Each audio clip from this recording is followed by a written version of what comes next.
This Okay. conference will now be recorded. All right. Hello, everyone. My name is Crystal Schmick. I'm the president of the Rose Society of Tucson. Hello. Happy Star Wars Day. May the 4th be with you. I'm a nerd. Not gonna lie.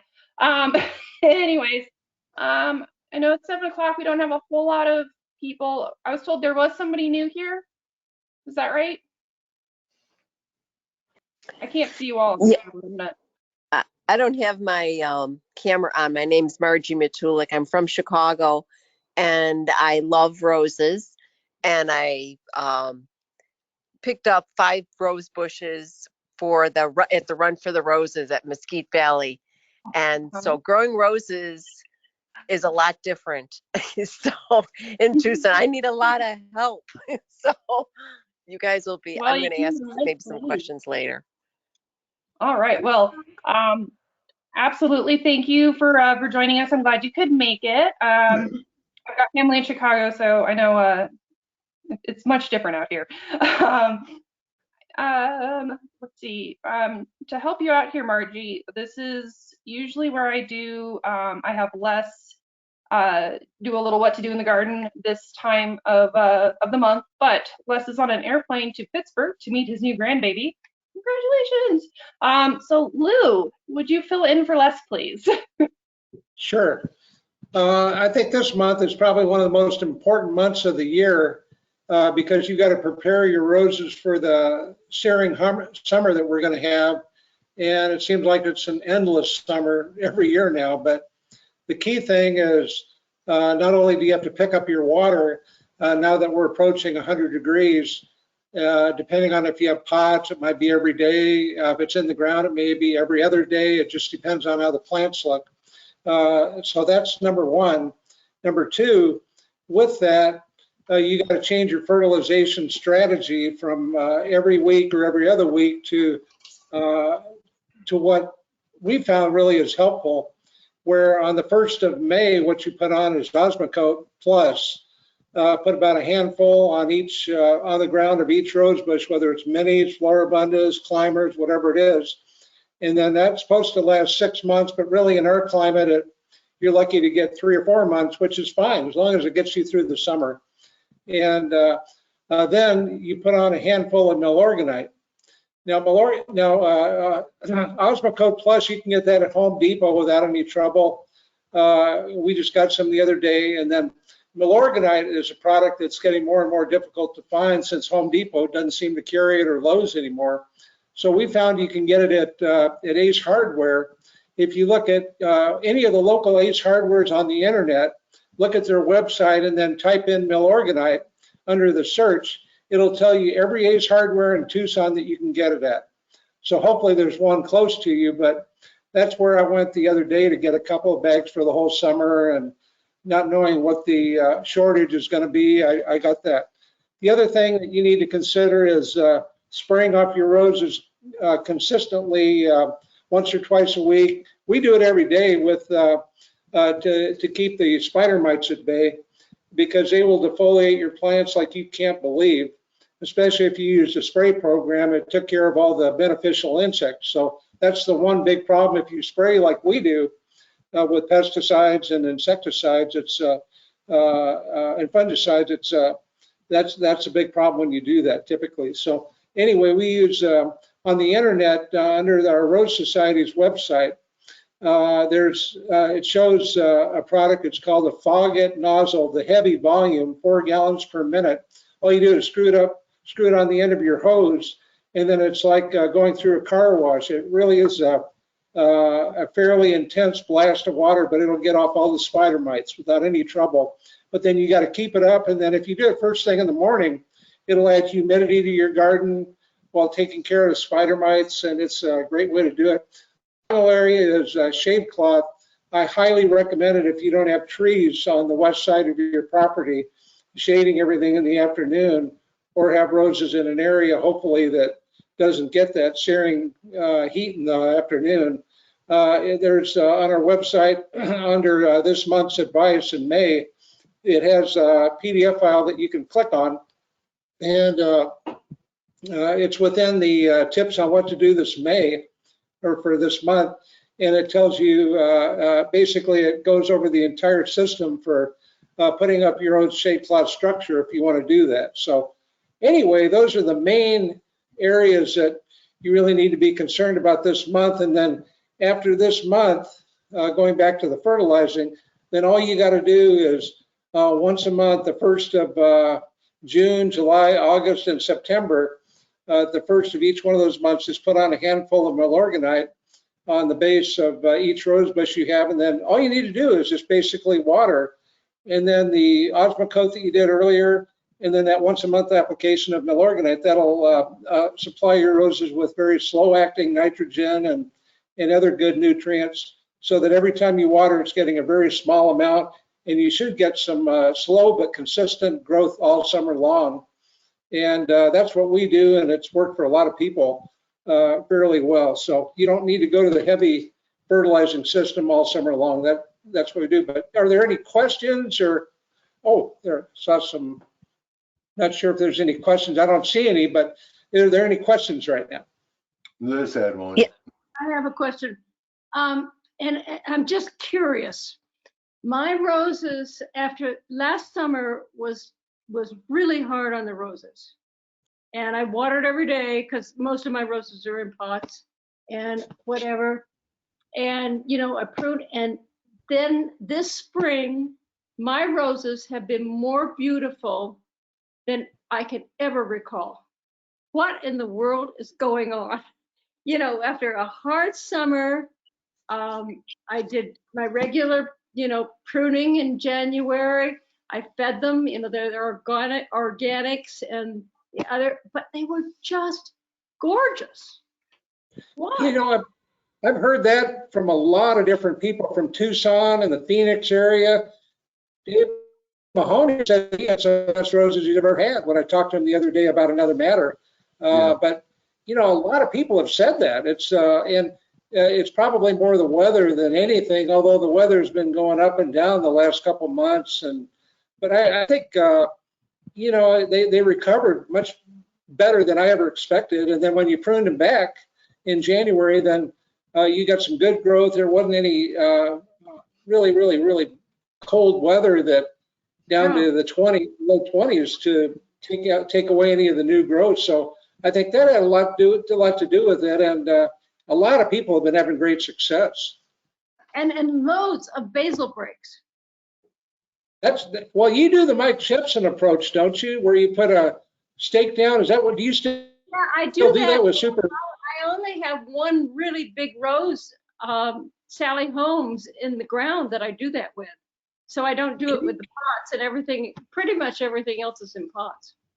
Okay, but do you use triple super phosphate with those as well? Because boy, that really helps. Or maybe explain what you did to get all the basil breaks. I think people would be interested. I'll tell you, it's been, well, I can put my little formula, which is similar to what you used to use, and then grow more, you know.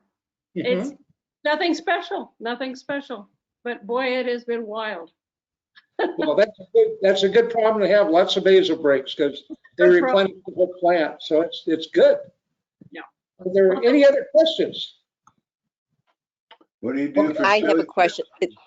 Oh, yes. So this is Margie. So we put our roses in about a month ago or so. Is it okay for me to fertilize them now? And then when you guys talk about water, what are we talking about per plant? And they're all in the ground, by the way.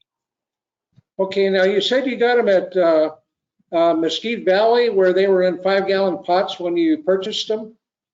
Yes. Okay. Do you have any money left in your bank account? I'm a newbie. I'll pay anything. They're beautiful now. No, I'll I'm just tell you, curious. They charge a lot of dinero. But anyway. See, I wouldn't know that. Okay. Yeah. But anyway, if you put them in the ground, they should have leaves on them. I'm a novice. I don't know where all the deals are yet. That's why I'm a member now. Okay. But, you know, as far as if you put them in the ground, normally the Mesquite Valley roses are very good looking. They have lots of foliage on it. And as long as you kept the root ball intact and they didn't fall off or anything strange, do they look okay right now? They are stunning and they smell good. Yes, they're beautiful. There's still tons of buds on them. Okay, probably what I would do is at this point I wouldn't put on anything heavy. I would still go with the Osmocote plus 1 handful per soil of each plant, and then also Milorganite. I would still do that because that's going to give you slow acting nitrogen, and it'll have iron available all summer long and the other nutrients, but it'll be in such a low dose every time you water it that you don't need to worry about over fertilizing. So I would still go with that for your newer plants that are a month old. I think that would be a wise way to do it.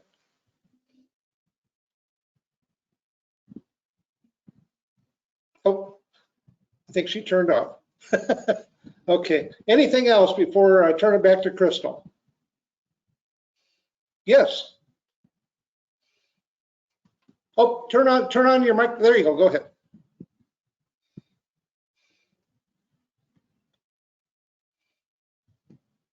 Taffy, your mic's on, but I'm not hearing you. No, I can't hear either.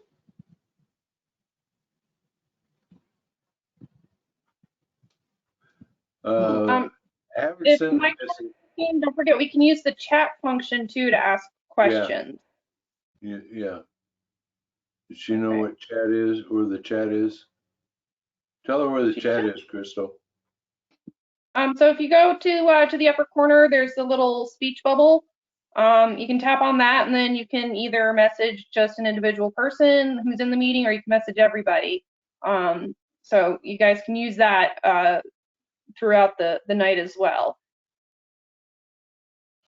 Okay. Oh, Okay. there's a little red dot. We have a question. All right.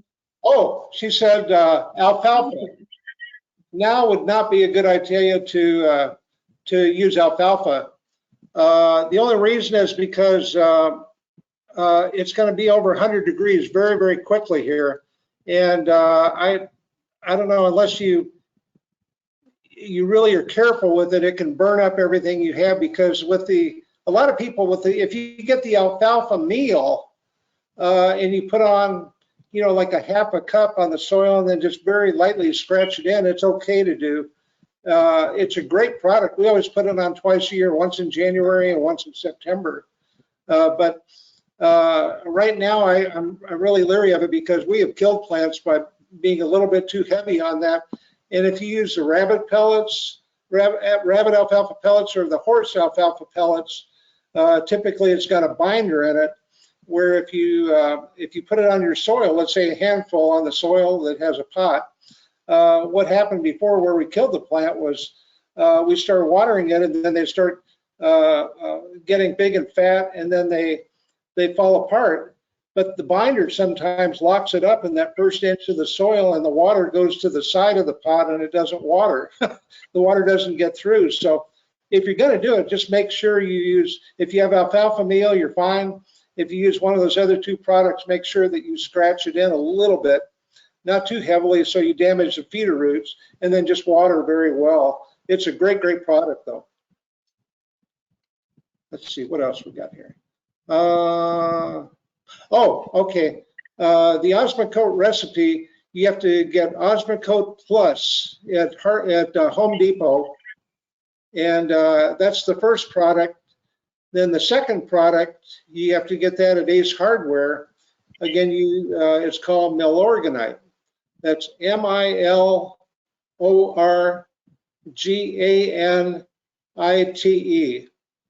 And what it is it's from Milwaukee. It's activated sewage sludge. It's been heated up to 2,000 degrees, and it has it's been around for many, many, many years. And it's got 4% iron. It's got a lot of great things. But basically, what it comes down to is it's very slow release nitrogen and nutrients, so that it's not going to burn your plant. And then what's going to happen on all these hot summer days is when you water.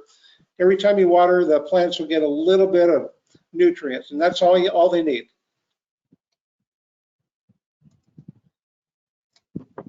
And then as far as mulch, I think that's the last question there from Army. That's a good question. You can use many different products. I know Terry uses a really good product that he's been very happy with. I use a product from the Kellogg company. Oh God, I think it's called Grow Mulch or something like that. Yeah, okay, that's worked very well for us. I know a lot of people on the West Coast like to use that, and it's got a lot of good products that help enrich the soil. But as far as, what I've always done, we have all of ours in big, gigantic pots.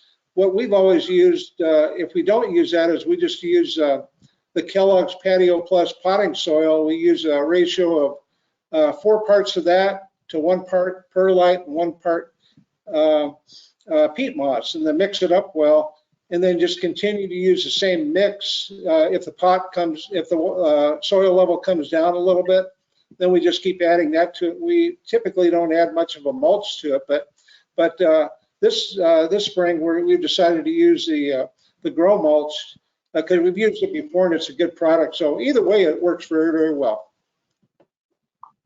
And let's see if there's anything else here. Oh, nice. Okay, I think that's it. And I'll give that back to Crystal then. All right. Thank you, Lou. All right. So Terry, would you like to introduce our speaker for today? I would. So our speaker today is a good friend of mine, Dave Mahoney. He and his wife, Jerry, are in the Glendale area in Phoenix. And Dave is a Rose judge, awesome photographer, a photography judge, arrangement judge too.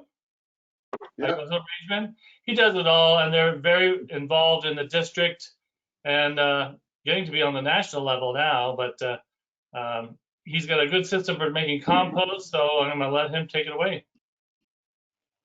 Okay, thank you, Terry. Can everybody hear me okay? Yes. Okay. Now, in my PowerPoint presentation, I'm going to have some music. So if you have your speakers set up really high, you may want to turn them down a little bit. I'm thinking, but everybody has their own thing. But before we get to the PowerPoint, I want to alert everyone that I'm running for office. I'm not a politician, but according to the district bylaws, to be an awards chair, district awards chair, it has to be elected at the annual district meeting, which happens hopefully this year on June 12th. There's going to be a district convention in San Diego, June 11th and 12th. A roadshow on Saturday and then a district meeting on Sunday. Anyway, I'm running opposed, and the only difference between myself and my opponent is I've had more district offices. I've been district CR chair, district garden chair, and now Jerry and I are national consulting Rosarian chairs. That's coming to an end shortly, thank God. Not to badmouth anything, but if anybody ever asks you to run for a national chair, tell them no. Yeah, it's a learning experience. I've learned a lot. I've met a lot of people. I've met some really nice people, but I've met a couple of thorns that just they still hurt. And that's been over 2 years ago. So anyway, I'm running for district awards chair. Oh, and before I forget, this Thursday, the Rose Society of Glendale is having Carrie Bergs. I don't know if you've heard of her. She is running for ARS vice president this year. She's pretty much being sponsored by Diane Summers.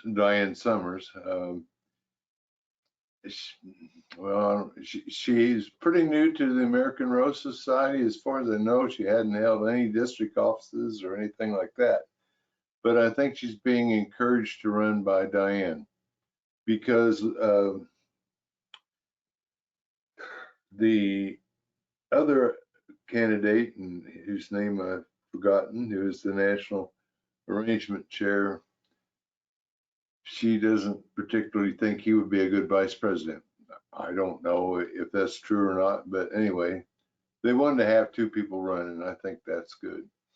And for some of you who don't know, and maybe you don't even care, there are going to be fewer regions in the American Rose Society. It's going to reduce them from 9 to 4. It'll be the Northeast, the Southeast, the Northwest, and the Southwest.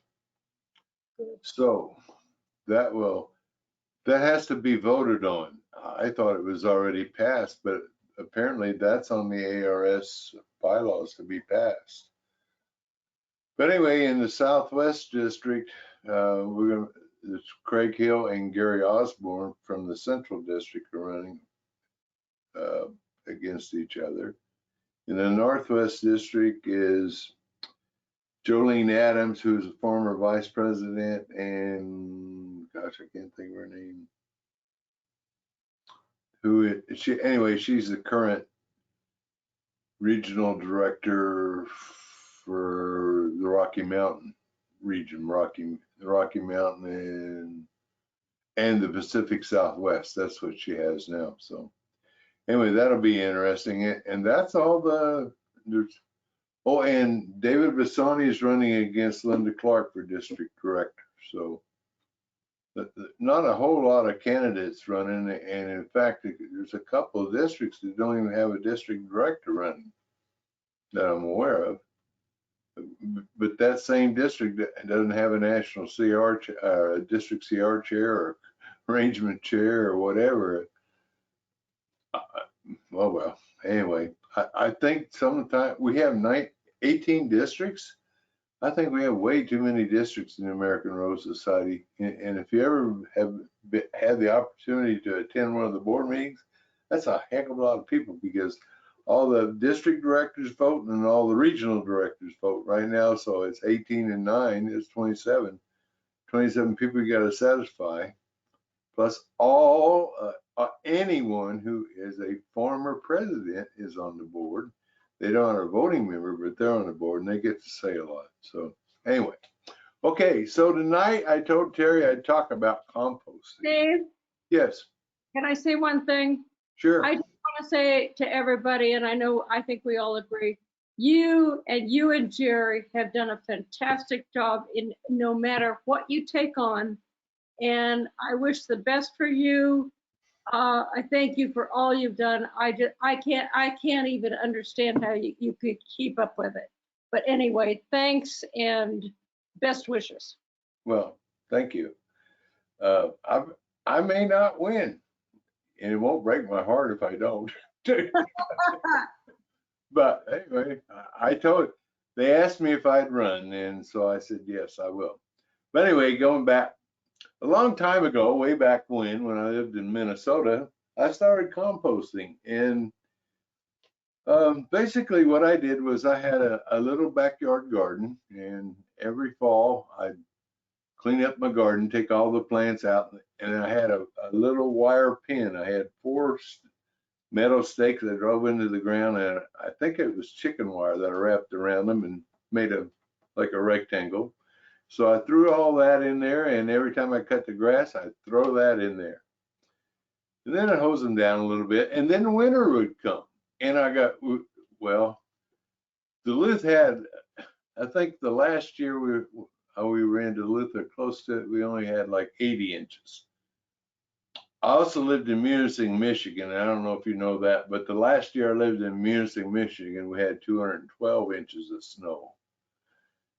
And every morning when I'd get up, you couldn't park on the street in Munising. You had to park off the street. So I had to rent a spot to park off the street.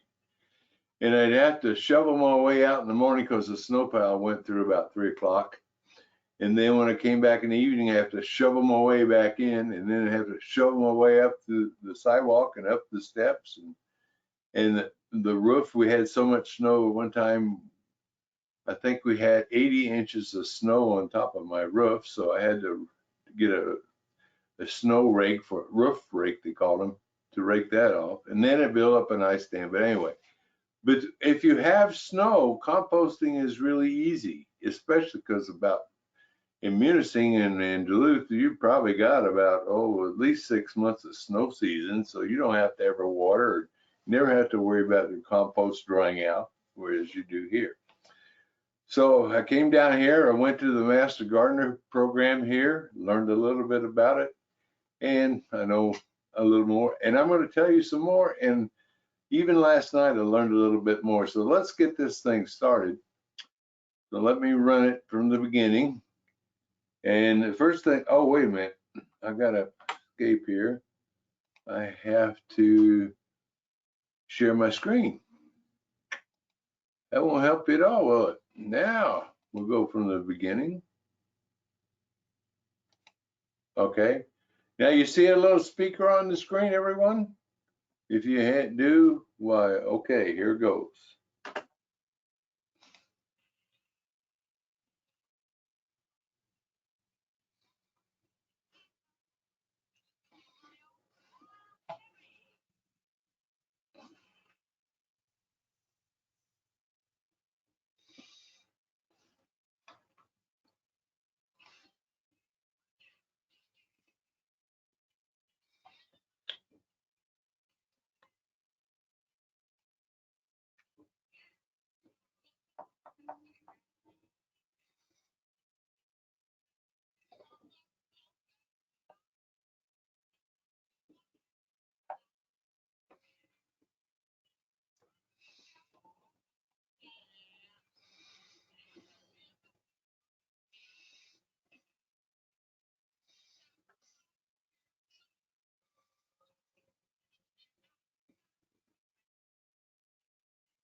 Should be able to hear it now.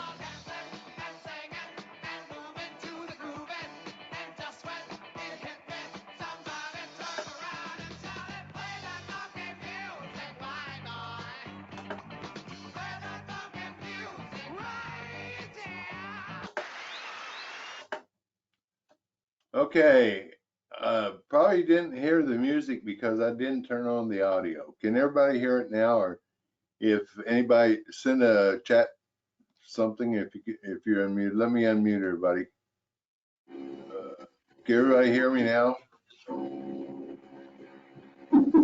Yes. Could you hear that, Debbie?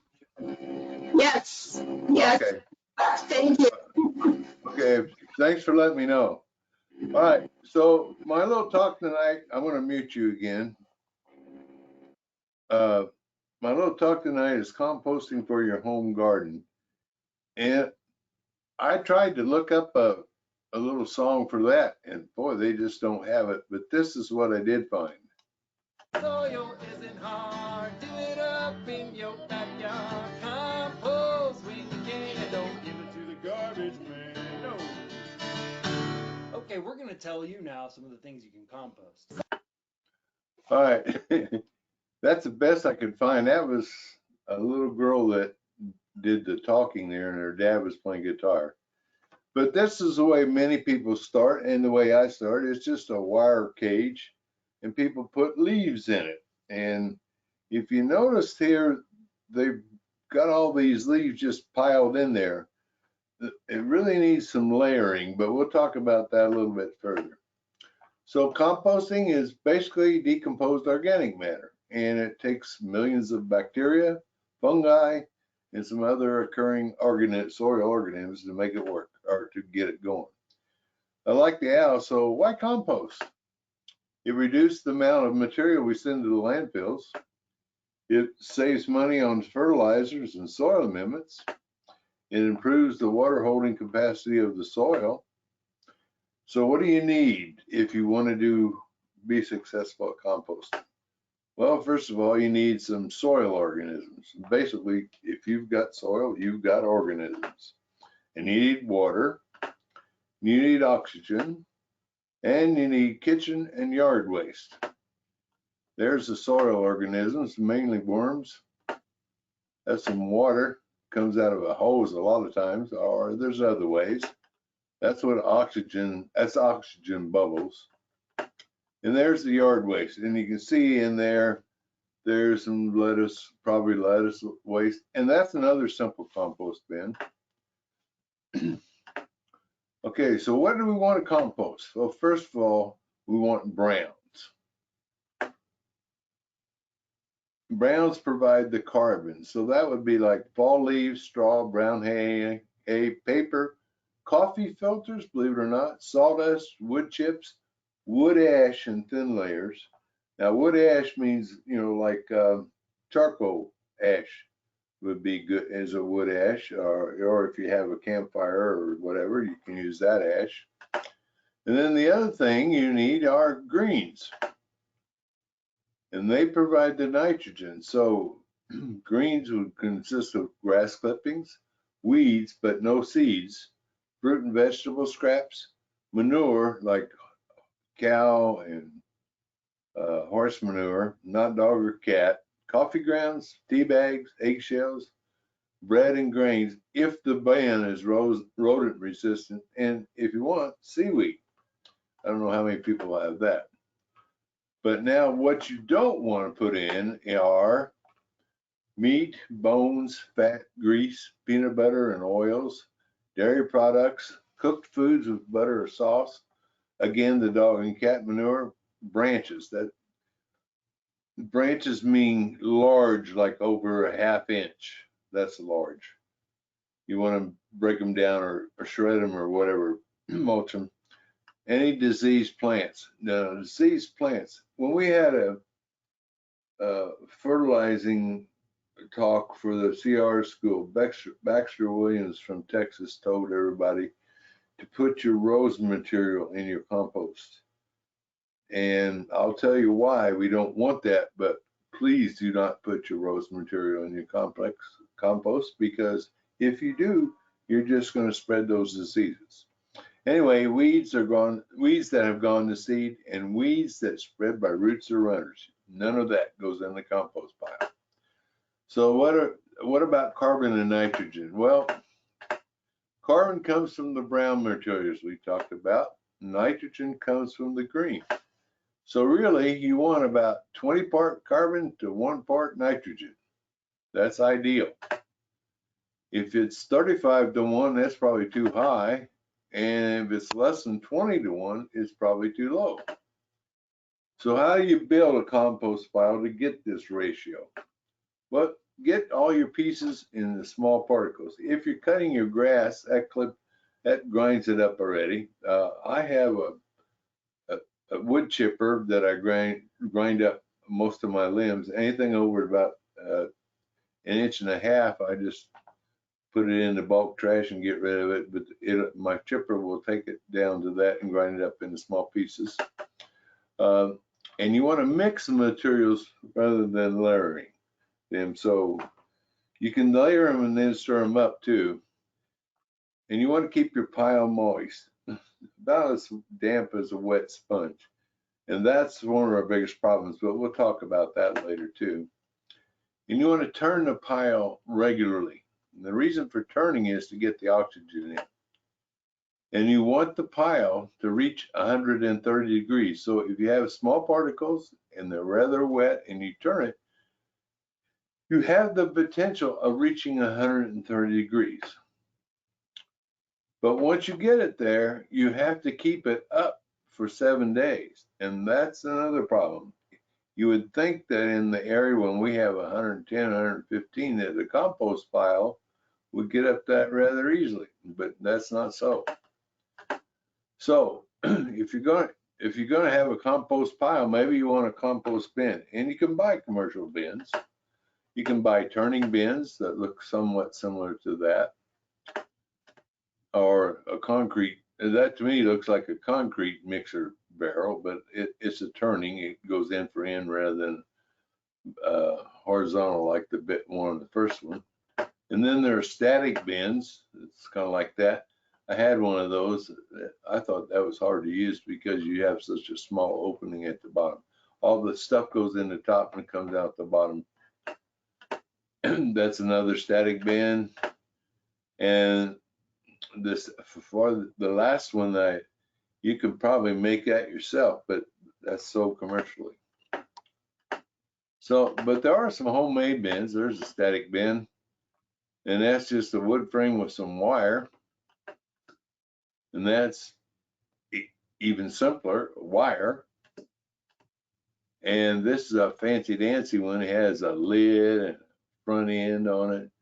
Kind of looks like they've used pallets to a certain extent, but that's a pretty big one. And the one thing nice about it is it has room for an active pile and then one for a pile a little bit further on. And it also has some homemade turning bins. That to me looks like an oversized bucket on a pipe. And that looks, well, I don't know what that is. Just a round barrel that somebody's got a lid on and pokes some holes in. So now that you have the bin and you have your compost, and hopefully you got the right ratio, where do you want to put it? Well, you want to be close, convenient, easy to get to. It should be close to a water source because you're going to have to keep watering it. You want to keep it in the shade if possible, if it's possible. And maybe you have plans to develop a new rose bed or something. That would be a good place to put it because you're not going to be able to get everything off of the ground, and by having a compost pile in an area where you're going to develop it into a bed, it'll make it easier for you, I think. So when's it done? Okay, when the materials don't look like they did when they went in, and they don't resemble the color, brown or green, and they do not smell. Basically, you should have a dark brown or black. And I don't know what a sweet smell is, but I'm thinking that's no odor. But if materials are added to a compost pile, the composting slows down. And you really need from start to finish about 3 to 6 months, even in our heat. So if you have some problems with your composting, here's something. If it attracts flies, vermin, or animals, then you need to remove all your meat, proteins, fat, and dairy or animal carcasses. Believe it or not, that happens. And it's slow to decompose or it doesn't heat up. Well, then your carbon nitrogen ratio, add more greens to increase the nitrogen. You check the moisture content. It may be too low or dry. And it may not have any aeration, so you need to turn the pile. And finally, if it's smaller than 3 by 3 by 3, you probably need a larger pile. And so we've got the 3 things that I think go wrong with my work is I don't have the right ratio. My pile is too dry most of the time. I don't turn it off enough, and maybe my pile is too small. So I got the whole thing. But if it smells rotten or ammonia-like, you want to increase your carbon nitrogen ratio. Maybe you have poor drainage. And again, you want to turn your pile for aeration. So we talked about that. Now, why do I compost? Well, first of all, I use it to refurbish my old potting soil. Lou probably has more of that than I do because he has bigger pots. I have maybe more, but he has bigger. So the first thing you have to do is solarize the old soil. Solarizing basically means heating it up by the sun. So you can place the old soil in a black plastic bag or in covered 5-gallon buckets. There's the bag, and there's the buckets. You leave the bags or the buckets in the sun for about 4 to 6 weeks, and that'll kill your pathogen and other nasties. I don't know the scientific term for nasties, but I'm sure there are some. So that will get you going on that. Now, if you're going to compost, you're going to need some tools. And one of the things you're going to need is a screen. That's a picture. I didn't have a screen, and I was going to use mine this year, so I made one. Basically, I took a 2x4, made a rectangular frame, and then put some wire on it. You'll need a pitchfork, Or when I first started out, I had a potato fork. They are like 4 tines and they're broader and it's shorter, but I like the pitchfork because it's got a longer handle. And you need a watering system, like a hose, a watering can, or maybe 2 watering cans. That helps. And here's an extra for composting. An all-purpose fertilizer helps. Remember when we talked about increasing the nitrogen? Well, fertilizer helps. And an all-purpose 10-10-10 works pretty good. You only need about a cup spread lightly over the top of your fertilizer pile or over your compost pile.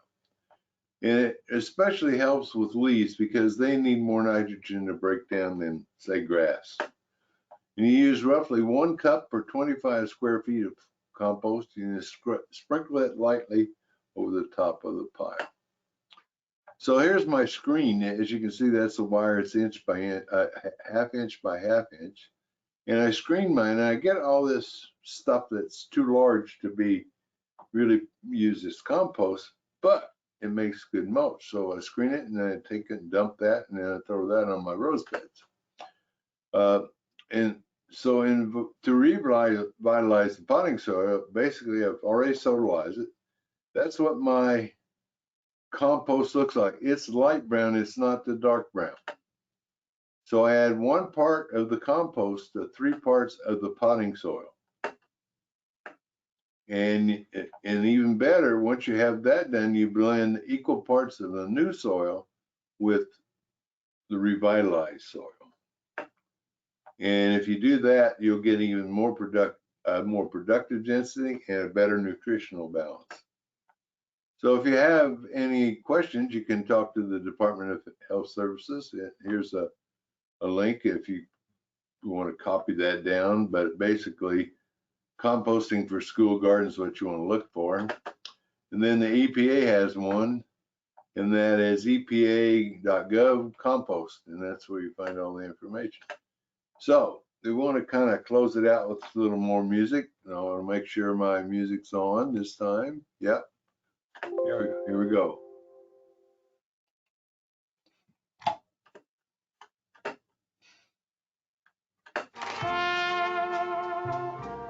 I see trees of green.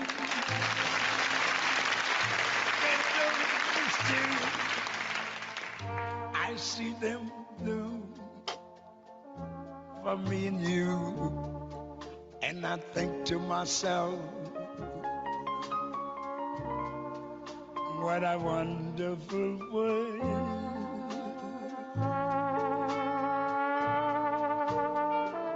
I see sky. Okay, I'm gonna end that. Yeah, just because I can. All right. Any questions from anyone?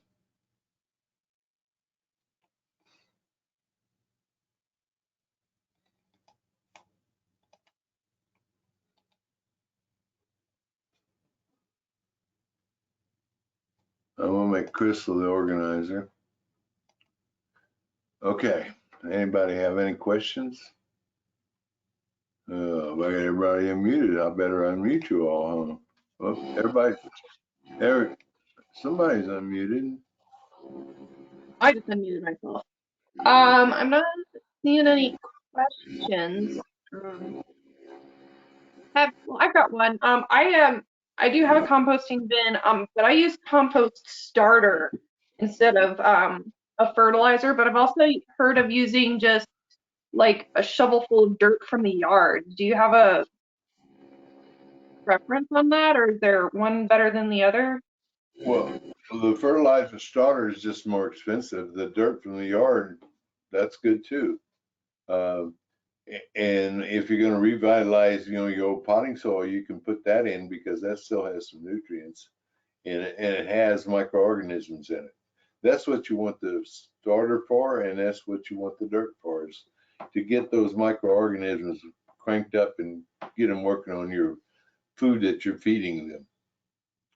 But I like the dirt better than the starter. I've tried the starter and didn't help at all. It seemed like a waste of money to me. But Mhm. you know, everybody has their own way of doing things. So I don't think what you're doing is wrong. It just didn't work very well for me. Okay. Hey, Dave, I have a question. When you're revitalizing old potting soil, do you have to screen out all the old roots Yeah, from the? I screen them. Yeah, it Okay, makes that little screen, that half-inch screen, that catches quite a bit. And okay.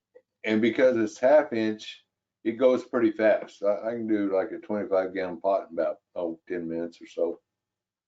But you don't leave the roots in. No, I take them out. Okay. I got an update for Java. I don't know why it comes in, but it did. Yeah, I take all the roots out, even when well, I know Lou has to repot quite often, and that's the best recommended practice is take all the roots out, because there haven't been any scientific studies, but I know that, what's the guy that does all the Hulathemia, can't think of his name now, over in California. He's noticed a lot of root plant decline. And it's basically from old roots, even in the ground. So if you dig a plant out of the ground and put a new one in, you're liable to kill your plant in many cases. And it's worse in a pot because you don't have as much room for things to go, disperse. Did I help you, Terry? Yeah, thank you. I know. Well, I think when roots decompose, they give off a toxic gas that inhibits the growth of the new roots. So they used to always say, don't put a new rose in an old rose hole. You can, but you've got to get that whole root soil out completely. Or if you put it into a new pot, you can't use the old potting soil. So the old roots decompose and they give off a toxic gas. Yeah.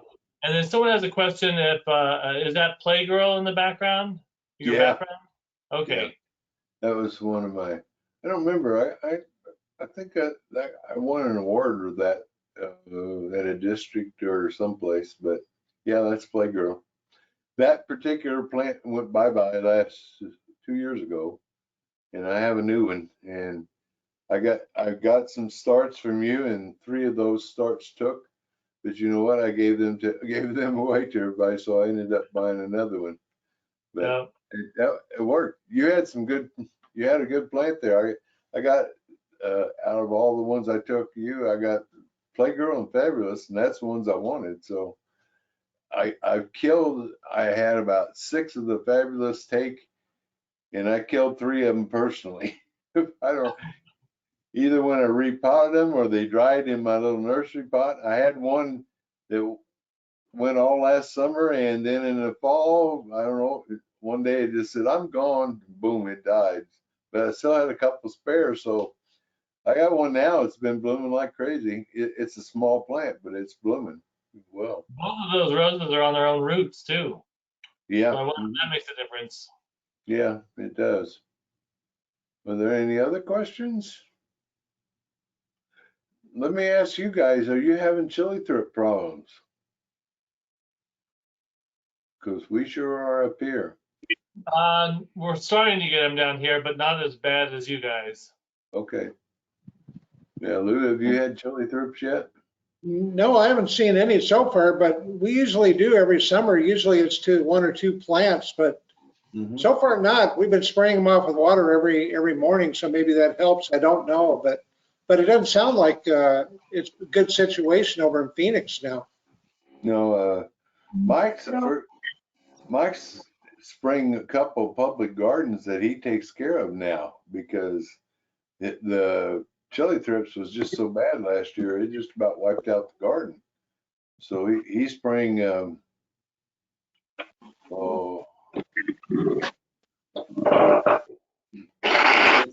it's a pretty arm, it's an organic spray, but that works pretty good. I used a Bayer 2-in-1 on a couple of our clients' gardens, and that seems to help quite a bit.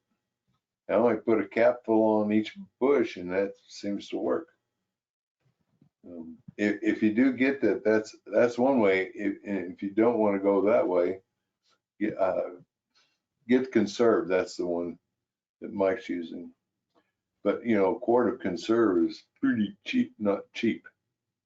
You can buy Captain Jack's Dead Bug Brew or Dead Bug Spray, but that, I think the concentration on that is only 0.05, whereas conserve is 0.11, so it's a lot more strong and more potent. Okay, well, that's all I have, unless you have some more questions. Well, thank you for being our speaker. Oh, you're welcome. You're Thank superb. you. Yeah. Yay. Yeah, and if you guys want to hear Carrie Berg, let me know and I'll send you a link to the meeting.